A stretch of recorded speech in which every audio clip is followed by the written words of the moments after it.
Welcome to the Glitch Report, your daily marketing botcast. Brought to you by Leadpages. Here are our hosts, Kai and Luna.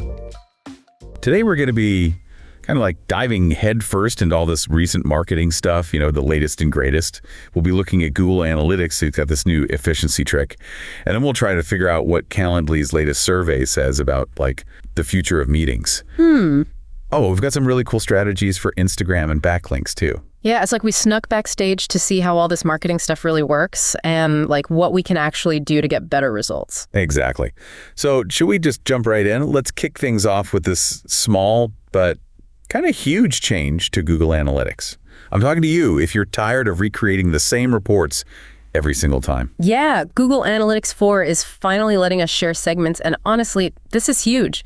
No more starting from scratch every quarter. I bet this is a game changer for teams who are always struggling with data silos, right? I can see it now. Marketing and product teams finally understanding each other, or agencies sharing real-time data with their clients, no problem. Totally. Imagine, let's say you're an e-commerce brand and Black Friday is coming up. Now you can just compare this year's data to last year's, just a few clicks and you're done because your segments are finally consistent. And it's not just about being efficient, it actually helps with privacy stuff too. Users can create segments that automatically work with privacy settings, which makes GDPR compliance less of a headache. Everyone wins. Okay, so let's move on to something we all love to hate, meetings. Calendly's recent survey actually found that most people want more meetings. The thing is, they want effective meetings. The survey said that the best meeting, especially the ones with people outside your company, are really focused. Like planning, making decisions, and solving problems. And of course, you got to have clear agendas and actually follow up afterward. It really makes you think, are we having all these pointless internal meetings just because we're so used to it? It's a good question. Something else that's really interesting is how different generations see meetings. Gen Z is all about setting boundaries with their calendars and using AI to summarize stuff. Yeah, makes sense. They love efficiency. It really makes you wonder, though, is this how we'll all be doing meetings in the future? Shorter, more impactful, and straight to the point. It definitely makes you think twice about hitting that schedule meeting button, right? Yeah, for sure. Yeah. Okay, so ready to switch gears a little. Let's talk about social media, specifically Instagram. They're always changing things to keep our attention. Well, I saw this thing the other day about boosting reach, and it really got me thinking.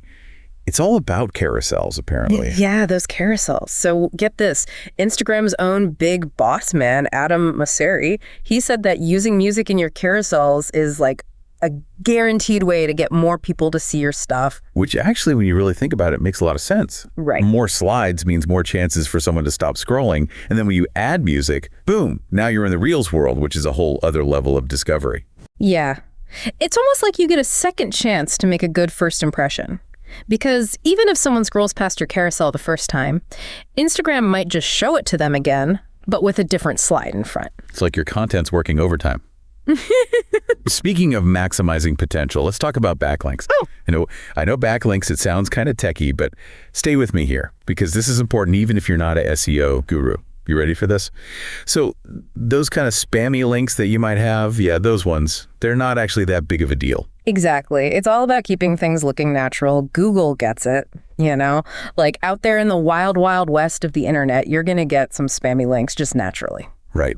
Okay, but hold on. Before you go on a backlink building frenzy, let's hear what the experts have to say. Adam Reimer, he's over at Search Engine Journal, and he shared some really smart strategies for building a really strong backlink profile.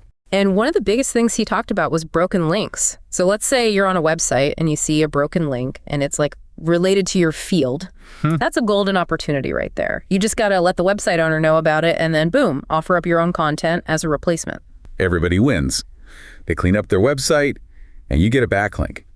And then Adam was also talking about local news, like if you have a smaller business. Oh yeah, local news is huge. If you can get your business featured in local news, especially if it's a publication that's specifically for your niche, you're golden. The trick is figuring out what about your business is newsworthy. Then you got to make it interesting for them, something that they'll actually want to write about. Yeah, you got to show them what makes you special, different from everyone else. And then if you've got big news, don't forget about those press releases. It's like you're giving them a little sneak peek, get them hooked and then bam, you're the expert they need to talk to. Exactly. You're the go-to person. But Adam didn't stop there. He had more to say about backlinks, like what to avoid. You know, those shady link farms and schemes. Google can spot those a mile away. Right. It's all about being authentic. Like, if there's no good reason why a website would link to yours, that's going to set off some alarm bells. A good backlink profile is like this cool tapestry of links, all different, but they make sense. And you get them by actually being valuable and putting yourself out there. It's like building a reputation. It takes time and effort, but it's worth it. Adam actually goes even deeper into all this backlink stuff, like talking about do follows and no follows and all that. We've got his article linked in the show notes, so definitely check it out if you want the full story. Yeah, it's a gold mine if you're serious about backlinks. So we've reached the end of our marketing news roundup. It's been quite a journey, right? From data analysis to the future of meetings, Instagram tricks, and of course, backlinks. It blows my mind how much changes in just a week. I can't wait to see what we uncover in our next deep dive. Until then, keep experimenting, keep learning, and most importantly, keep those marketing skills sharp. See you next time.